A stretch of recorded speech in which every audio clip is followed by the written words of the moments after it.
My name is Alina, and I'm 27 years old. The night my father told me, "You'll never be like your brother," something inside me broke, quietly but completely. He didn't say it out of anger. He said it like it was a fact. I remember standing there, holding the dinner plates, pretending his words didn't slice through me. 2 years later, that same man, my father, sat across from me in a cafe, eyes down, voice shaking, asking if I could help him find a job. People say time changes everything. They're wrong. Time doesn't change people. Humility does. If you've ever grown up in the shadow of someone else's success, you'll understand what it feels like to breathe in silence. That's how every dinner felt in our house, quiet, heavy, and cold, except for the sound of my father's voice praising my older brother, Mason. The clinking of silverware was always interrupted by stories of Mason's achievements. How he managed a team of 20, how he closed a big deal, how his boss saw leadership qualities in him. My father's tone during those stories changed. His eyes lit up, his posture straightened, like he was telling the tale of a hero he'd personally created. Meanwhile, I sat across the table, my hands folded neatly in my lap, nodding at the right moments, pretending not to feel invisible. I had made dinner that night, roast chicken, mashed potatoes, and a fresh salad from the garden. I'd spent the entire afternoon cooking, hoping maybe this time he'd notice, but of course he didn't. He took a bite, frowned slightly, and reached for the salt shaker. "It's a little bland," he said flatly, before turning back to Mason. "So, son, tell me again about that project you're leading." My mother looked down, pushing her food around her plate, her silence the same familiar wall she always built between my father's pride and my hurt. She'd been doing it for years, keeping peace through avoidance. And Mason, with his polished smile and expensive watch, laughed as he explained some business jargon none of us really understood. I forced a smile, but inside I felt that same dull ache I'd carried since I was a teenager, the feeling of being almost enough. My father had always seen Mason as the success story of our family, confident, driven, financially stable. Mason was his mirror image, everything he wanted a son to be. And me, I was the artsy one, the quiet girl, the dreamer. In his eyes, those words weren't compliments. They were excuses for failure. When I was in high school, I remember showing him a portrait I'd painted of our family. It took me a week, mixing shades, sketching outlines, carefully blending light and shadow. He looked at it, then simply said, "That's nice, Alina, but painting won't pay your bills." He didn't mean to sound cruel, but that's the thing. Sometimes the most painful words are spoken casually, as if they don't matter. Years passed, and every moment became another small reminder that I wasn't Mason. When Mason graduated college, my father threw a huge dinner party. When I graduated, he sent a text. "Good job." When Mason got promoted, my father framed the company newsletter and hung it in his office. When I landed my first freelance design client, he said, "That's good, but maybe you should look for a real job." So tonight, as we sat there eating in the warm glow of the dining room light, I already knew how the evening would end.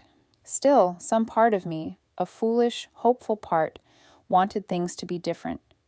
I wanted to prove that I was worthy of being seen. After dinner, I cleared the plates and brought out a small chocolate cake I'd baked from scratch. Mason was talking about his new car, a black BMW he'd just leased. My father's face beamed with pride. "Now that's what I'm talking about," he said, laughing. "My son knows how to make it in this world." Then he turned to me. His tone shifted, not malicious, but sharp enough to sting. "Alina," he said, "you'll never be like your brother." The words hung in the air like smoke, thick and suffocating. I froze, holding the cake knife midair. I didn't even know how to respond. My throat tightened. My chest burned. My mother whispered, "Thomas, please." But he ignored her. I set the knife down carefully, forcing my hands not to shake. "I know," I said quietly, meeting his eyes. "I'm not trying to be." He scoffed and turned away. "Well, maybe you should." Mason shifted uncomfortably, pretending to check his phone, avoiding my gaze. He didn't mean harm, but his silence added another layer to the humiliation. I looked at my father then, really looked at him. His once dark hair had gone gray, his posture slightly slouched, but his arrogance remained untouched. Every word he spoke felt like it was meant to keep me in my place. I nodded slowly, swallowed hard, and forced a small smile. "I'll remember that," I said. The rest of the night went by in a blur. Mason kept talking. My father kept listening. My mother kept pretending nothing was wrong. When it was over, I stood by the sink washing dishes while their voices drifted in from the living room. Mason was telling him about an upcoming conference in Chicago. My father's laughter echoed faintly, like background noise to the storm building inside me. As the water ran over my hands, I stared at my reflection in the kitchen window. Tired eyes, trembling lips, but a flicker of something new underneath the pain. Determination. I whispered to myself, "One day, he'll need me more than he ever needed Mason." It wasn't anger that filled me. It was clarity. A quiet realization that maybe my worth wasn't something he could recognize, because it wasn't his to define. That night, as I dried my hands and turned off the light, I made myself a silent promise. I would stop trying to earn his approval. I would build something of my own. He might never understand me, but one day he would see me. And when that day came, I'd be ready. I grew up under the heavy shadow of my father's expectations. In our house, love was never freely given. It was earned, measured by how close you came to his idea of success. If Mason came home with a trophy, my father would clear a spot on the living room shelf before Mason even set it down. If I came home with an art ribbon from school, he'd smile politely and say, "That's nice, sweetheart. But remember, real success comes from hard work, not hobbies."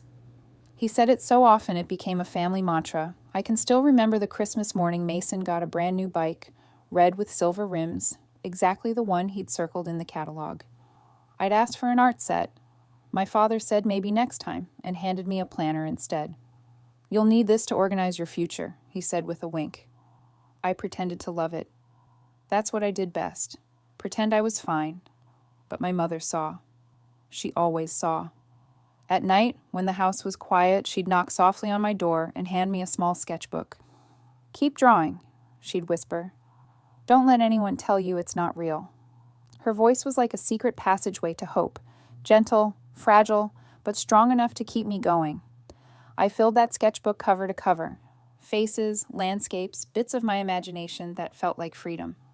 It was the one place where my father's disappointment couldn't reach me. When I graduated high school, I told my father I wanted to study graphic design. His expression didn't change. He just sighed. "That's a hobby, not a career, Alina. You're good with people. Why not study business like Mason did?" But for once, I didn't bend. "I want to create," I told him. "I want to build things that make people feel something." He shook his head, muttering, "You'll learn the hard way." And I did. College was harder than I imagined. Not academically, but emotionally. Most of my classmates had supportive families who sent care packages and visited often. Mine sent emails reminding me to think practically.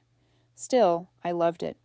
The smell of paint, the hum of computers in the design lab, the thrill of turning an idea into something visible and real. It made me feel alive. But reality hit hard after graduation.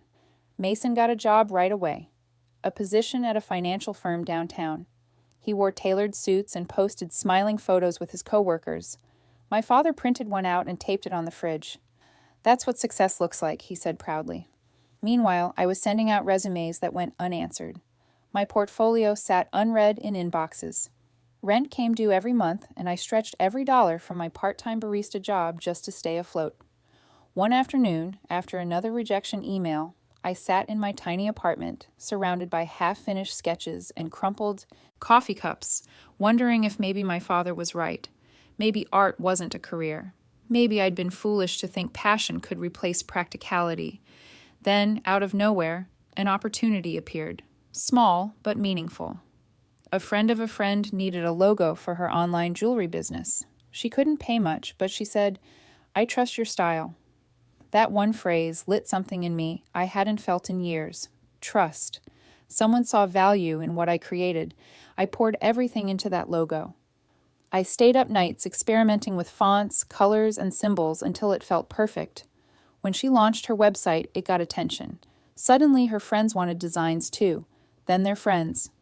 My email started filling up with small commissions. Wedding invitations, brand logos, posters. It wasn't glamorous, but it was real work. Every project felt like a step toward something I couldn't yet name. But to my father, it was nothing. When I told him about my growing client list, he chuckled. "So you're still playing with colors, huh?" I laughed along, pretending his words didn't sting. But that night, I cried quietly at my desk, staring at my latest design. The irony was, he didn't even realize how much his disapproval fueled me. The more he doubted me, the more I wanted to prove him wrong. Not to spite him, but to finally feel proud of myself. Months passed, my work improved, my confidence grew. I learned how to market myself, negotiate contracts, and build relationships with clients. Slowly, the word freelancer began to sound like something legitimate. Then one day, I landed my first big client, a boutique clothing line based in New York. The owner found my work online and said my designs were fresh, soulful, and unforgettable. When the contract came through, I was shaking as I printed it out. It was more money than I'd ever earned in my life. I called my father, hoping, just maybe, this time would be different. "Dad," I said, barely able to contain my excitement. "I just signed a design contract with a fashion brand in New York." There was a pause on the line. Then he said, "That's good, Alina, but Mason just got promoted to senior analyst. Maybe you should ask him for tips." The words hit me like a slap. I forced a small laugh, said goodbye, and hung up. The silence in my apartment afterward felt deafening. My success didn't matter, not because it wasn't real, but because it wasn't his definition of success. I made myself tea, sat by the window, and stared out at the city lights. I thought about every maybe next time, every sigh, every time he looked at Mason with pride and me with polite disappointment. I didn't know it yet, but something was about to change. It happened later that night, just as I was closing my laptop. A new email notification popped up on the screen. The subject line read, "Creative Partnership Opportunity, Confidential." It was from a tech startup in San Francisco. They'd seen my work online and wanted to discuss a remote contract for full brand development, logos, web design, everything. The message ended with, "We think your style is exactly what we're looking for." I sat there frozen, heart pounding. It felt like the world had suddenly opened a small door, just wide enough for me to step through. For the first time in a long time, I smiled. Not the polite smile I'd learned to wear at home, but a real one. Because somewhere out there, far beyond my father's narrow vision of success, someone saw me. When I opened that email, my first instinct was disbelief. Opportunities like that didn't just fall into the laps of people like me, people who'd spent their lives trying to prove they were more than someone else's disappointment. The message came from Nexus Innovations, a small but fast-growing tech startup based in San Francisco. They'd seen one of my branding projects online and said they were impressed with my use of color and emotion in design. They wanted a full digital identity package, logo, website, marketing visuals, everything. It was a 6-month contract, and when I saw the payment offer, I had to reread it 3 times. It was more money than all my previous freelance work combined. For a long time, I just stared at the screen, my hands trembling. The world suddenly felt bigger, wider, like the universe had finally opened one of its closed doors just for me. But I didn't tell anyone, not at first. I didn't tell my father because I could already hear his voice in my head, turning it into something small. "A startup? That's risky, Alina. Are you sure it's even real?" He would have said it in that tone that made everything I did sound like a fragile dream. So I kept it quiet. This one was mine. My small 1-bedroom apartment became my studio, my creative sanctuary. The kitchen table turned into a workspace cluttered with sketches, color palettes, and scribbled notes. Coffee cups piled up beside my laptop as nights blurred into mornings. I worked with the kind of obsession that comes from years of being underestimated. I wanted every pixel, every shade, every line to say, "You were wrong about me." The project consumed me. I designed late into the night, losing track of time. Some mornings, I'd catch the sunrise through my blinds and realize I hadn't slept at all. But I didn't feel tired. I felt alive. The startup's CEO, a kind and visionary man named Elliot, gave me full creative freedom. "You understand feeling," he said after seeing my first drafts. "You make things that look alive." That was the first time anyone in a professional setting had ever said something like that to me. Each milestone of the project built my confidence. The new brand identity I created began to gain traction online. People noticed the sleek, human-centered design, and suddenly Nexus Innovations was everywhere. On social media, in tech blogs, even in a few digital magazines. And with every mention of their success, my name came up too. My inbox exploded with new client inquiries. Startups, authors, and small businesses all wanted to work with me. I barely had time to breathe, but I didn't care. I was doing it. I was building a name. And still, my father didn't know. Every Sunday, he'd call or text about Mason. "Your brother just got a raise. They're flying him out for a conference in Chicago. He's doing great things." I'd smile politely and reply, "That's nice, Dad." I wanted to tell him about the company using my designs, about the investors complimenting the brand identity I created, about how my name was being mentioned in circles I'd never even dreamed of joining. But I didn't, because I knew he'd find a way to make it smaller. One evening, Mason called. "Hey, little sis," he said casually. "Dad mentioned you're still freelancing?" "Yeah," I said. "Still freelancing." He chuckled. "Good for you. I guess it's nice to have flexible hours, huh?" I bit my tongue. If he knew I was now earning more than he was, I wasn't sure what he'd say. Maybe nothing. Maybe he'd just laugh again.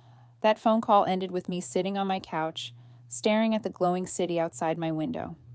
The truth was, I didn't need their approval anymore. I just thought I did. What I really wanted was peace. Peace from that lifelong comparison. The months rolled by, faster than I expected. Nexus grew exponentially, and with every new development, my work was front and center. I got used to seeing my designs flash across screens, knowing I had built the visual heartbeat of something real.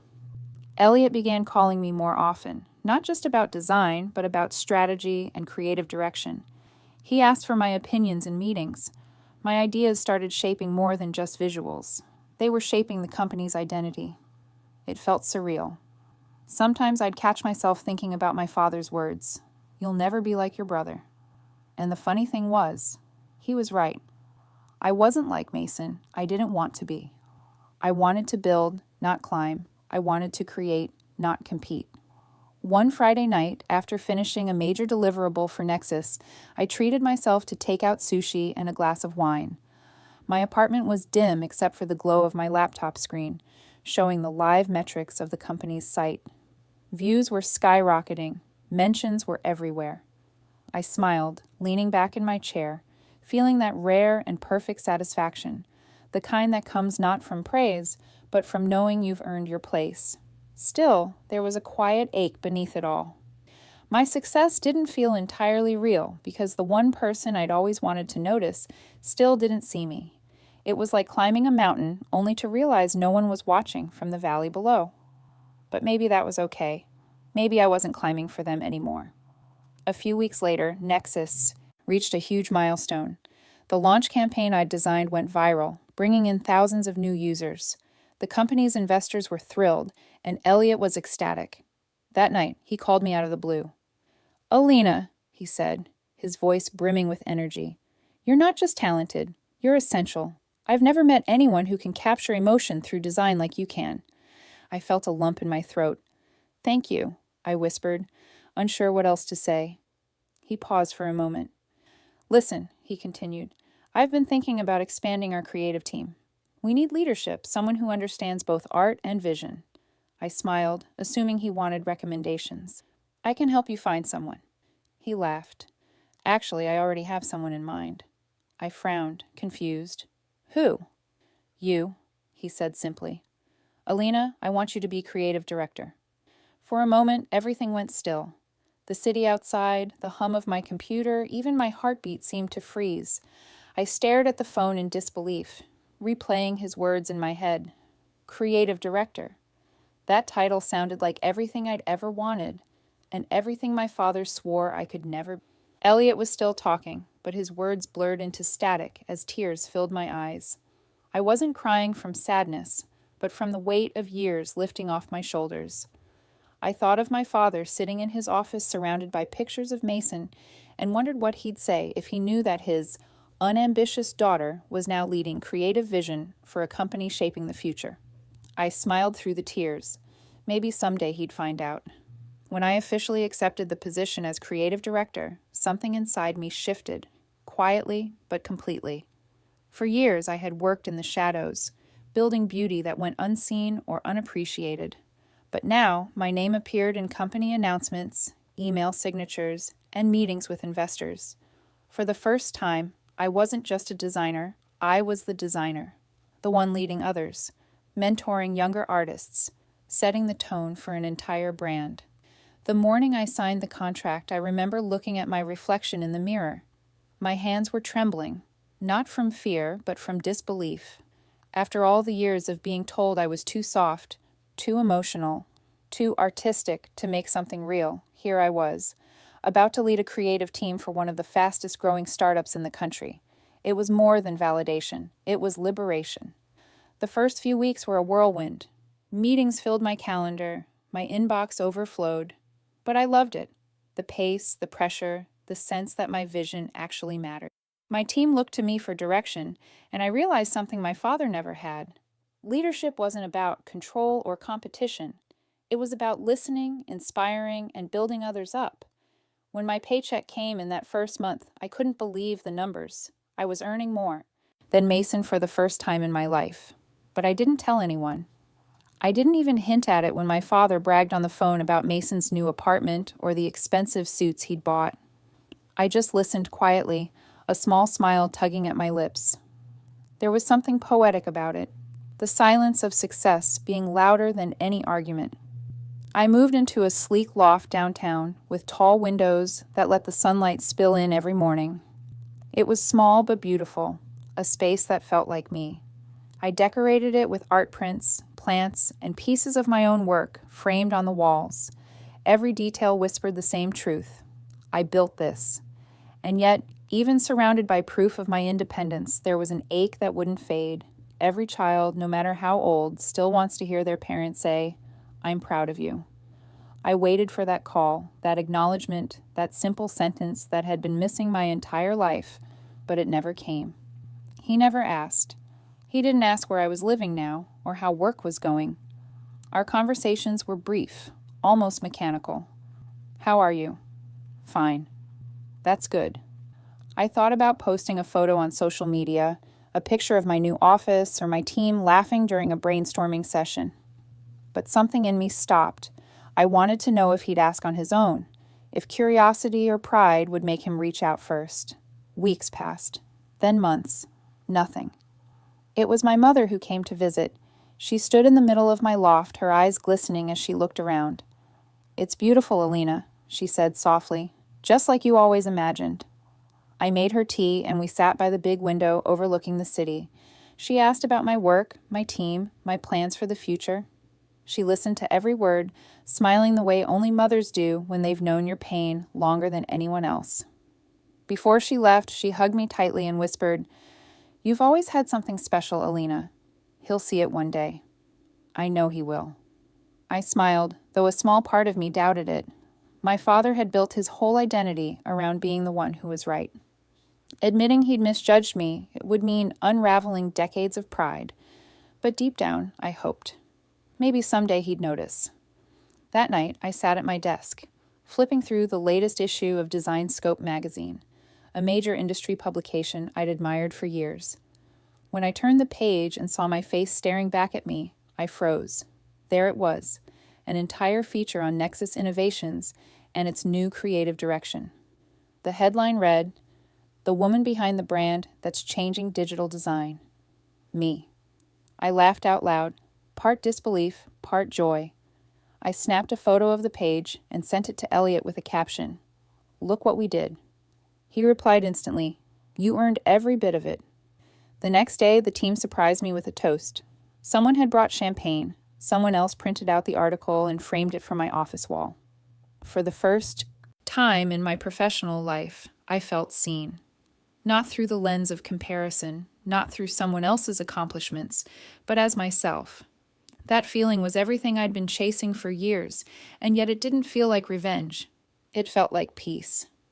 Later that evening, I walked home through the city streets, the golden glow of sunset reflecting off the skyscrapers. People rushed past me, Suits, briefcases, headphones. But I didn't feel small among them anymore. I belonged here. Still, a small voice inside whispered, "If only Dad could see this." When I got home, I poured myself a glass of wine and sat on my balcony, watching the lights flicker across the skyline. For once, I didn't feel like the disappointment of the family. I felt like the proof that some dreams are worth being doubted for. Days later, my mother called again. Her voice was lighter this time. She told me Dad had finally mentioned me at dinner, something about how I was still doing that art thing. It wasn't much, but it was more than nothing. I laughed, telling her it was progress. She laughed too, but I could hear something in her tone, a kind of hesitation, a weight she didn't explain. It wasn't until a few weeks later that I found out why. It was late on a Thursday night. I'd stayed at the office longer than usual, reviewing the final drafts for an upcoming campaign. My phone buzzed, and I saw my mother's name on the screen. "Hey, Mom," I said, smiling as I answered. "You're up late." But her voice wasn't light this time. It was trembling. "Alina," she said, "there's something you should know." My heart sank instantly. "What's wrong?" She hesitated. I could hear her breathing unevenly on the other end of the line. "It's your father," she finally said. He lost his job." The room went silent. For a moment, all I could hear was the hum of the computer beside me and the faint echo of her words repeating in my head. My father, the man who had defined his entire worth by his career, who had built his identity around being the family's provider and leader, was suddenly without the one thing that made him feel powerful. I sank into my chair, torn between shock and something else I couldn't yet name, because for the first time in my life, the balance had shifted. The man who had spent years telling me I'd never measure up was about to find himself standing in the same uncertainty I'd once lived in every day. And I had no idea what that would mean for either of us.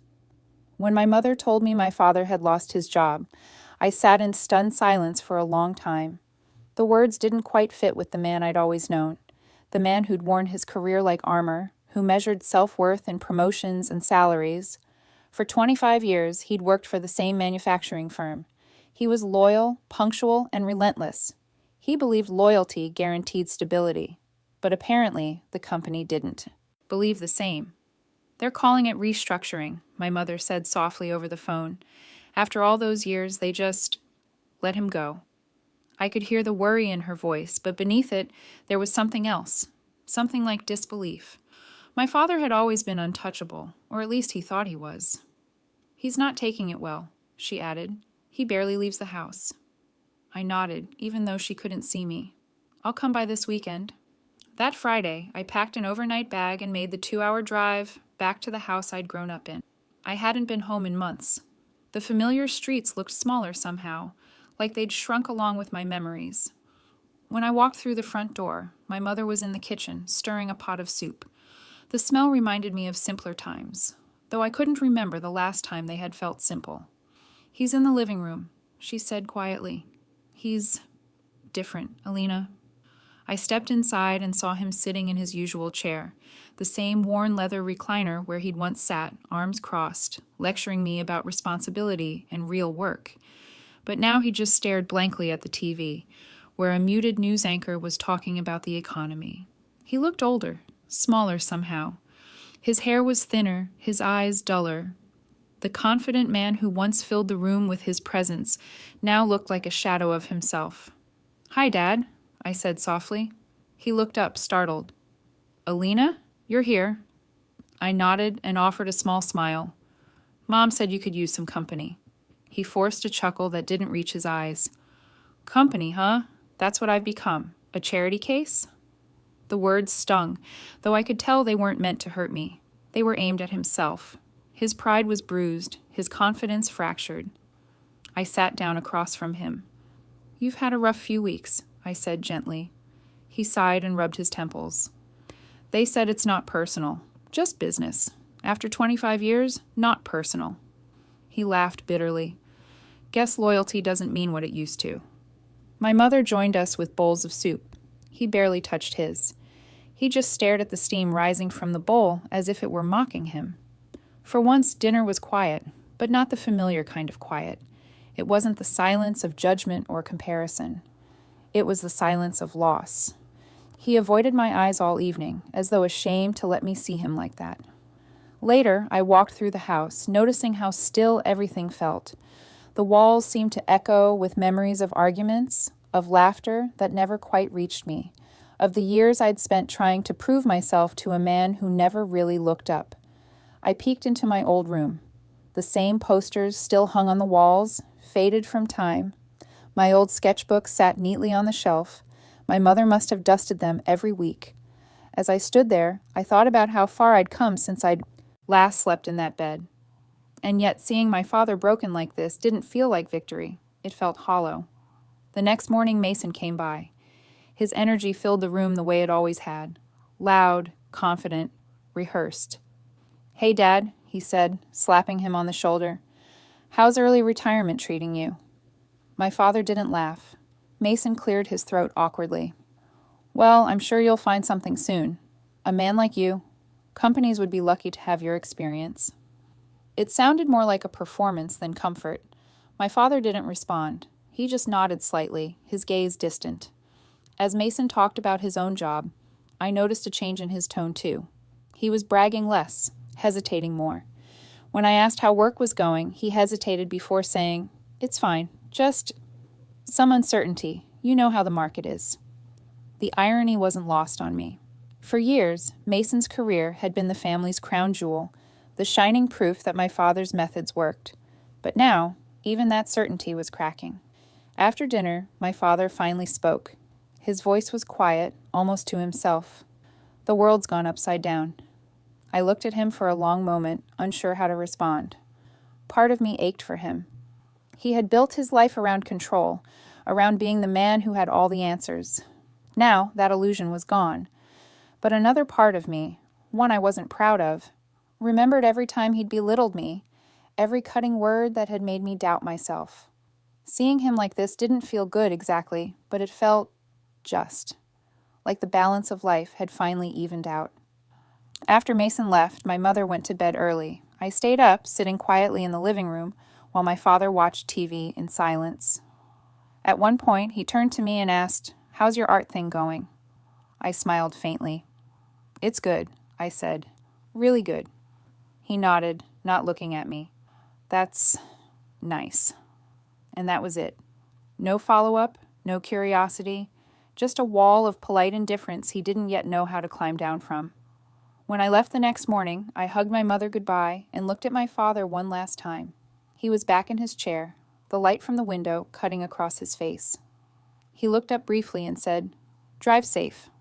That was his way of saying, "I'm not ready to talk yet." I nodded. "I will."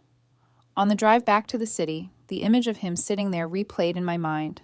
The man who once loomed large over my life now seemed so small, swallowed by his own regret.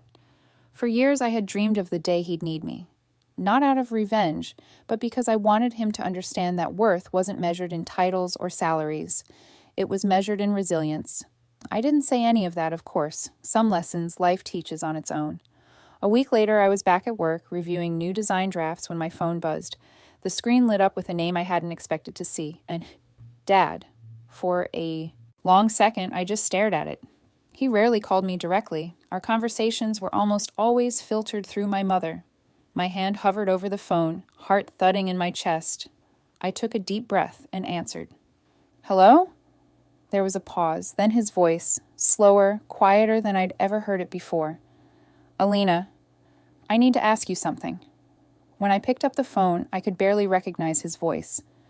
"Alina," he said, hesitating, "I need some advice." The words alone were enough to still me. My father, who had spent a lifetime believing he had every answer, every solution, was asking me for advice. "I've been looking for work," he continued, clearing his throat as if embarrassed by the admission. "But, it's not going great. Things are different now. Everything's online." I waited, unsure where this was going. Then came the sentence that struck like lightning.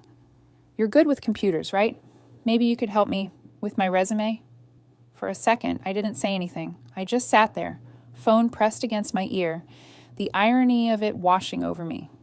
This was the man who once told me playing with colors wasn't real work. The same man who'd laughed when I'd said I wanted to be a designer. And now he was asking me for help with his resume. Part of me wanted to laugh. Another part wanted to cry. But most of me just felt the weight of how the world had quietly turned upside down. I took a slow breath and said softly, "Of course, Dad, I can help." He exhaled, relief mingling awkwardly with pride. "Thank you, Alina. I really appreciate it." We arranged to meet that weekend at a small cafe, halfway between my apartment and his house. When I arrived, he was already there, sitting at a corner table, hands folded tightly around a cup of coffee that had long gone cold. He looked older than I remembered, tired, his posture less certain. When he saw me, he smiled, but it wasn't the confident grin I'd grown up with. It was tentative, unsure. "Hey, kiddo," he said. "Thanks for coming." I sat down across from him. "Of course." He slid a folder across the table. I printed my resume. "Thought maybe you could take a look." I opened it, scanning the document. It was dated. Times New Roman font, no formatting, a list of jobs without descriptions. It looked like something from the early 2000s. "Dad," I said carefully, "you need to modernize this. Employers look for clean layouts, keywords, measurable achievements." He looked bewildered. "Keywords?" I smiled slightly. "Yeah, algorithms scan resumes now before humans even see them." He blinked at me, clearly out of his depth. "Algorithms," he repeated, like it was a foreign word. For the first time, I saw a glimpse of something I'd never seen in him before: vulnerability. We spent the next 2 hours going through his work history. I listened as he talked about the projects he'd led, the people he'd managed, the skills he'd honed. It struck me how much pride he'd once taken in his career, and how much of his identity was tangled up in it. When I asked him about hobbies or volunteer work, he frowned. I worked. That was my hobby. I couldn't help but smile sadly. "You should still include something," I said gently. "Shows you're well-rounded." "Well-rounded," he repeated, smirking faintly. "That's your world talking, not mine." I laughed softly. "Maybe. But it's the world you're applying to." For a moment, our eyes met. The tension between us, the years of misunderstanding, disappointment, pride, hung there. But beneath it was something else: mutual recognition. I pulled out my laptop and started rebuilding his resume from scratch. He watched in quiet fascination as I formatted sections, added icons, and adjusted spacing. "You're really good at this," he said after a while. "Thanks," I replied, not looking up. He hesitated before adding, "I didn't realize how much skill goes into all this." That was as close to an apology as he could manage, and I took it as such. As we worked, I guided him through creating a LinkedIn profile. He was skeptical at first. "I don't want strangers knowing my business," he muttered. "Dad, it's networking," I explained. "Think of it like professional word of mouth." He chuckled under his breath. "You sound just like your brother when you say things like that." I froze, expecting the familiar sting, but this time it didn't come. Instead, I realized something profound. Mason wasn't the benchmark anymore. My father had come to me. We continued working until the cafe began to empty out. He kept thanking me over and over, each time sounding a little less awkward. "Thank you for taking the time," he said again, sipping the last of his coffee. "I know you're busy." I shrugged. I wanted to help. He looked down, fiddling with his cup. "You know, I never realized how much I don't know. Everything's changed.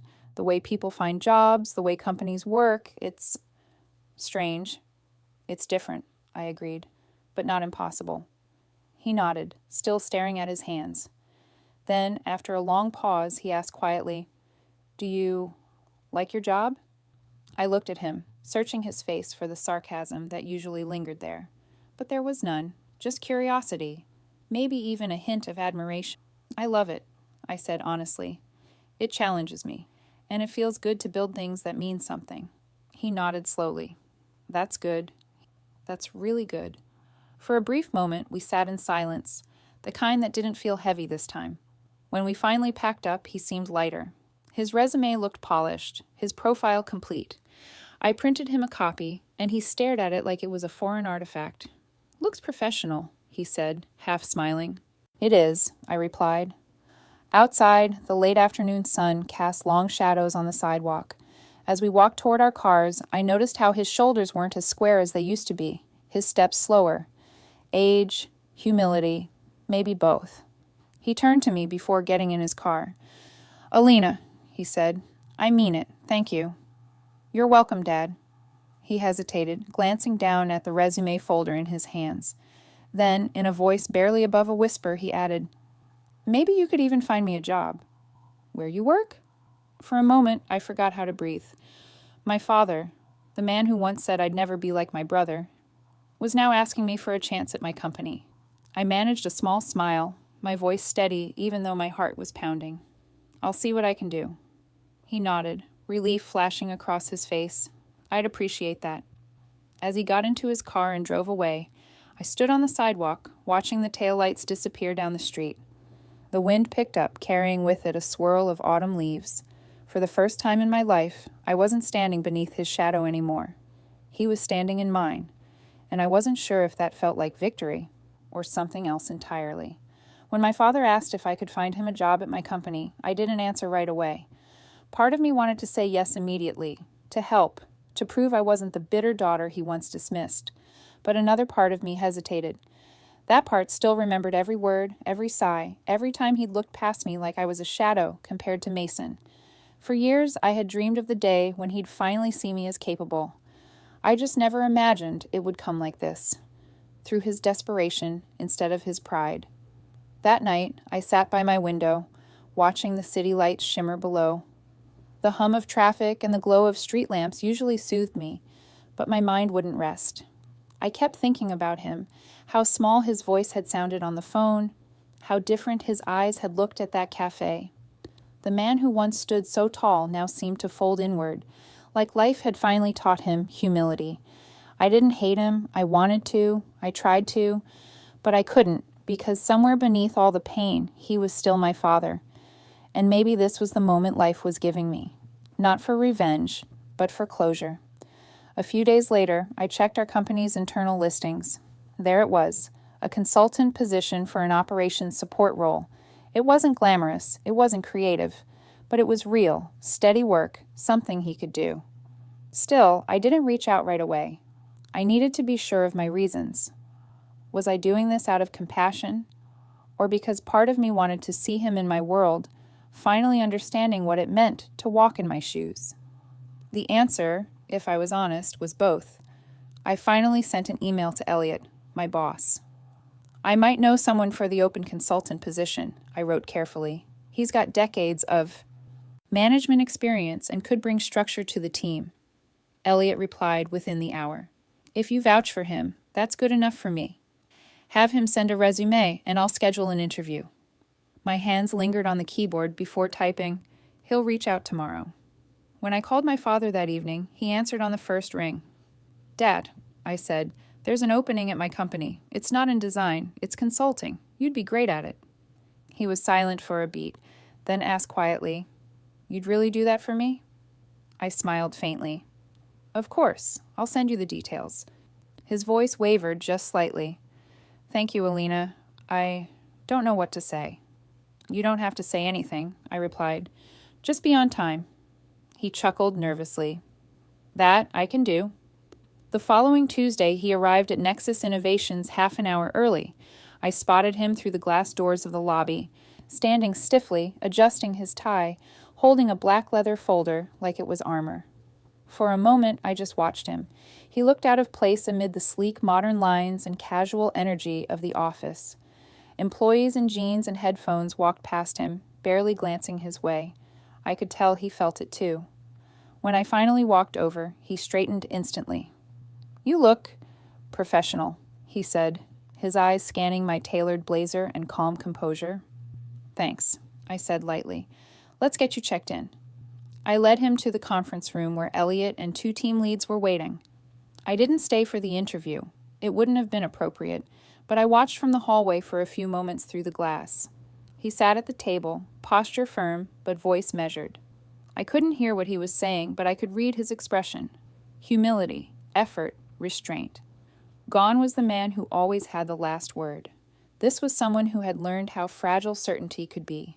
Watching him like that was surreal. This was the same man who once told me, "You'll never be like your brother." Now he was sitting in a room where my opinion mattered more than his. 2 hours later, Elliot found me in my office. "He's sharp," he said simply. "A little old school, but thoughtful. I like him." I smiled. "He's got experience."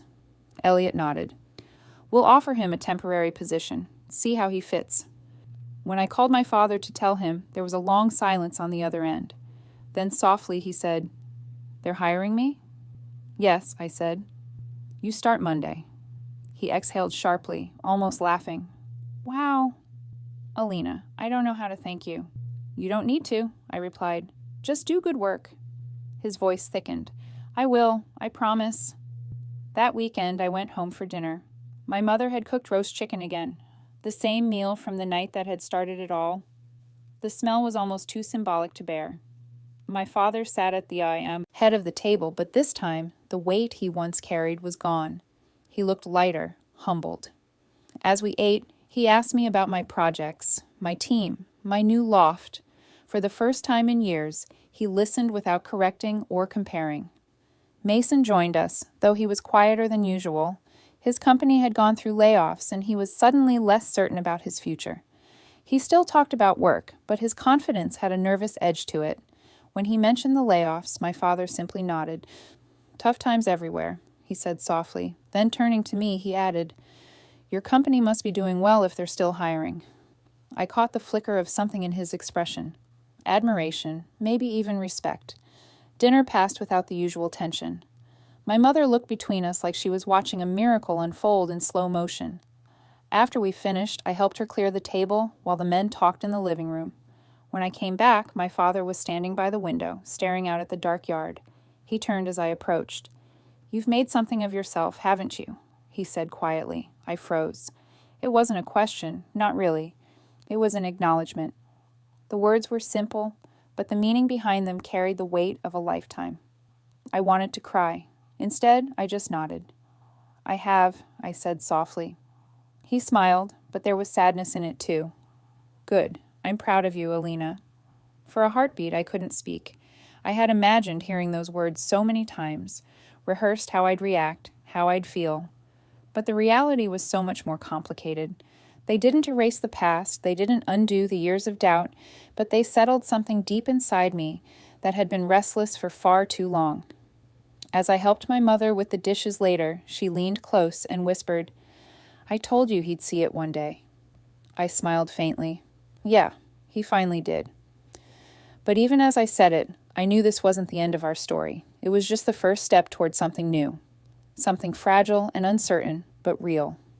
A week after my father started his new job at Nexus, I received a text from him. "Dinner tomorrow, my treat." Those 3 words stopped me cold. It had been years since he'd invited me anywhere. Years since he'd taken the first step in any conversation. I reread the message several times, unsure what to feel. Part of me wanted to smile. Part of me wanted to brace myself. Still, I agreed. The next evening, I drove to a quiet little Italian restaurant near the river, the kind of place where the lights were dim, the music soft, and the air carried the scent of garlic and old wine. He was already there, seated at a corner table, 2 glasses of water in front of him. When he saw me, he stood up, smiling awkwardly. "You look nice," he said. "So do you," I replied, even though his suit jacket looked a little too big, like he'd lost weight recently. We sat down, and for a few minutes we talked about ordinary things, the weather, work, my mother. But beneath the small talk, something heavier pulsed in the air, like both of us knew why we were really there. When the waitress brought our food, he barely touched his plate. I noticed his hand trembling slightly as he lifted his fork. Finally, he set it down and cleared his throat. "Alina," he began, "I owe you an apology." I froze, my fork halfway to my mouth. For a moment, I wasn't sure I'd heard him correctly. My father didn't apologize, not for anything. In his world, mistakes were lessons, not confessions. He looked at me, his eyes tired but clear. "I was wrong about you."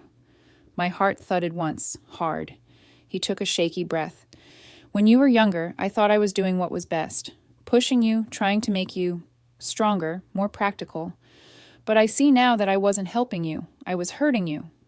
I didn't speak. I couldn't. My throat felt tight, like my voice had forgotten how to exist. He went on. I spent so many years thinking success meant power, titles, salaries. I looked at your brother and saw the kind of life I thought everyone should want. But you... He stopped, shaking his head. You were building something different, something I didn't understand. He glanced down at his hands. When I lost my job, I felt worthless. For the first time, I saw myself through your eyes, small, uncertain, desperate to be seen. It humbled me, Alina, more than I can explain. His voice cracked on that last sentence, and I saw it, real remorse, not the kind that hides behind excuses, but the kind that comes from confronting your own reflection and not liking what you see. You didn't need to be like your brother, he said softly. You just needed to be you. The words hit me harder than I expected. I felt my eyes sting, my chest tightening with emotion I'd spent years burying. For so long, I'd told myself I didn't need his approval, that I'd made peace with his indifference. But hearing him say those words, hearing him see me, unlocked something I hadn't realized was still locked. I never hated you, I whispered. I know, he said quietly, but I gave you plenty of reasons to. I laughed weakly, wiping at my eyes. You did. He smiled, a small, fragile smile. I'm proud of you, you know, really proud. I met his gaze, and for the first time, I didn't see judgment there. I saw sincerity, vulnerability, maybe even love. We talked for hours after that, about work, about my mother, about life.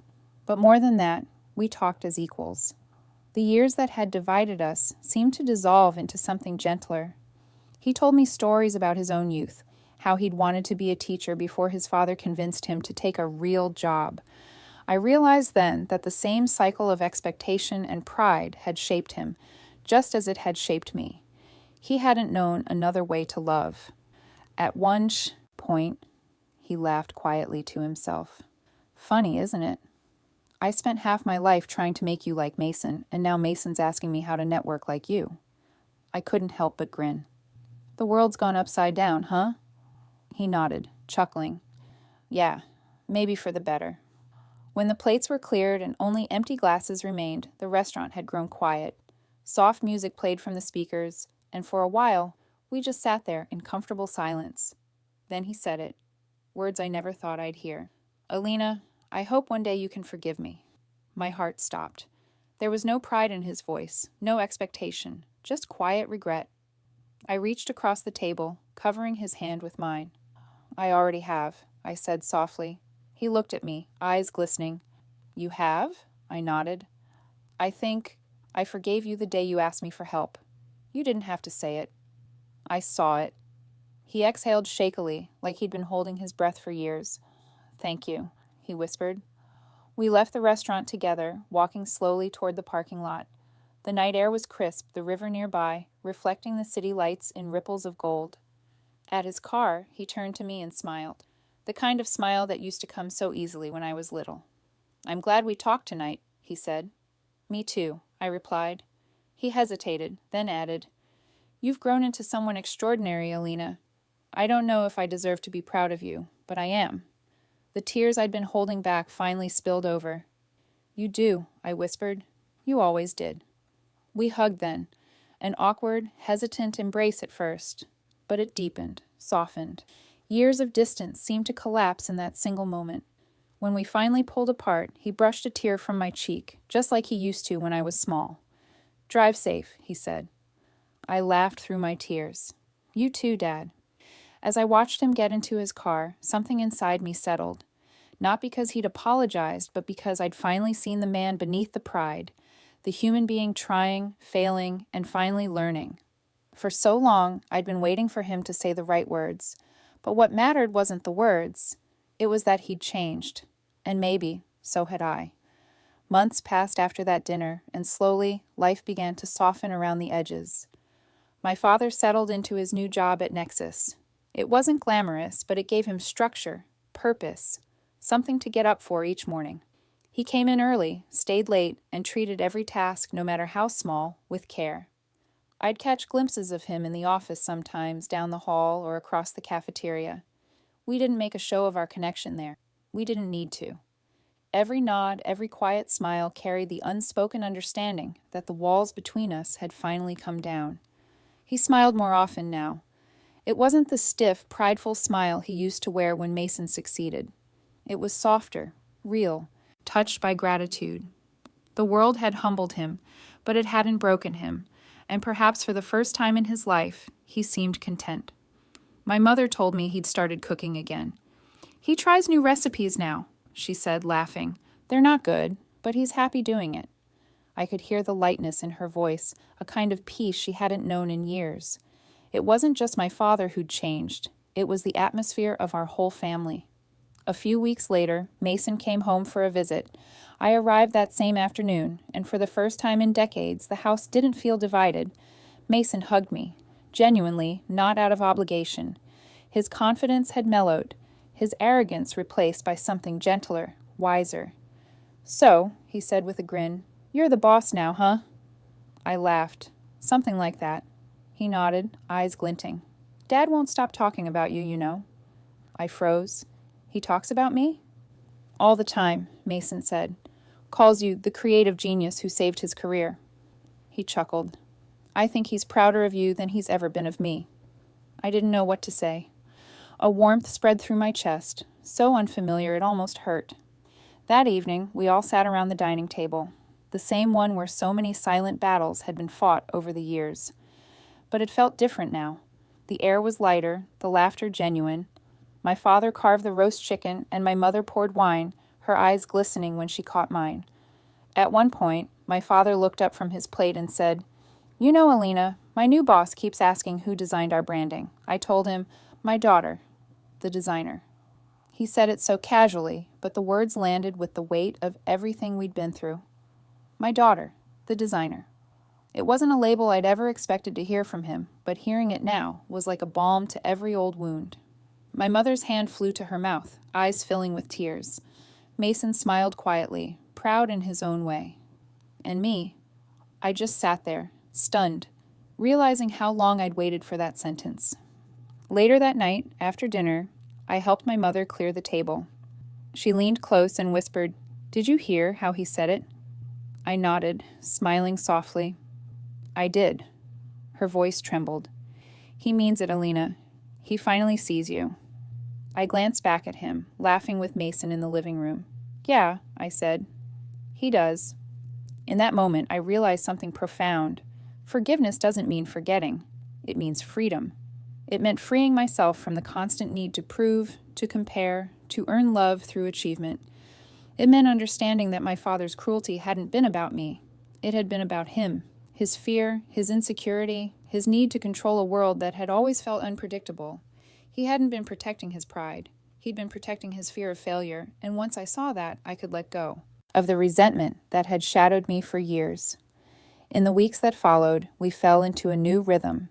Sunday dinners became a tradition again, not tense gatherings of silent judgment, but genuine meals filled with laughter, teasing, and conversation. My father would tell stories from work, sometimes asking my opinion on new design initiatives, and I'd pretend to act like his consultant. He'd joke, "Guess I work for my daughter now," and everyone would laugh. But there was truth in it, and none of us minded. One evening, after dinner, he stayed behind while my mother washed dishes. The sky outside was streaked in orange and purple, and the smell of her lemon candles filled the room. He leaned back in his chair, looking thoughtful. "You know," he said, "when I lost my job, I thought that was the end of me. I thought I'd become useless." I set down my glass and looked at him. "It wasn't the end, Dad. It was the start of something else." He nodded slowly. "You're right. It forced me to look at things differently. At you differently." He paused. "You believed in me when I didn't deserve it. I'll never forget that." His voice cracked slightly, and my throat tightened in response. I smiled gently. "You believed in me once, too, even if you didn't show it the right way." He chuckled softly. "I suppose we both had to grow up a bit." We sat in silence after that, comfortable and calm. the kind of silence that once felt impossible between us. I thought back to the night years ago when he'd told me, "You'll never be like your brother." I'd carried that sentence like a scar for so long, thinking it defined me. But now I could finally see the truth. I never needed to be like Mason. I only ever needed to be me. And being me had turned out to be enough. Before leaving that night, I hugged him goodbye. He held on a little longer than usual. "Thank you," he said quietly, "for everything." I smiled. "You don't have to thank me, Dad. We're good." He nodded, his eyes shining in the dim light. "Still," he said softly, "thank you for believing in me." I squeezed his hand. Always. Driving home through the quiet streets, I thought about the years that had brought us here. The anger, the distance, the silent dinners, the unspoken love that had waited too long to surface. It all felt like another lifetime now. The girl who used to shrink under her father's disappointment was gone. The woman driving home that night knew her worth, not because he'd finally seen it, but because she'd learned to see it herself first. And that, I realized, was the true victory. As I parked outside my apartment and looked up at the city skyline, I whispered a quiet thank you. To the pain, to the lessons, to the long road that had led me here. Because without it, I might never have become the woman I was now.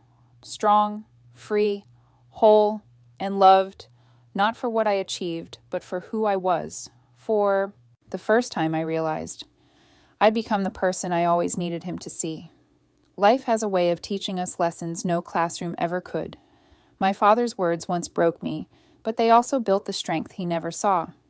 I didn't need his approval to succeed, I just needed to believe in myself. And when he finally did see me, it wasn't as the daughter who failed, but as the woman who rose anyway. Some people spend their whole lives waiting for the apology that never comes. Others learn to move on and write their own ending. If this story touched something in you, don't forget to share it. Maybe someone you know needs this reminder tonight. Tell me in the comments, have you ever been underestimated by the very person you wanted to make proud? And what did you do when life finally turned the tables?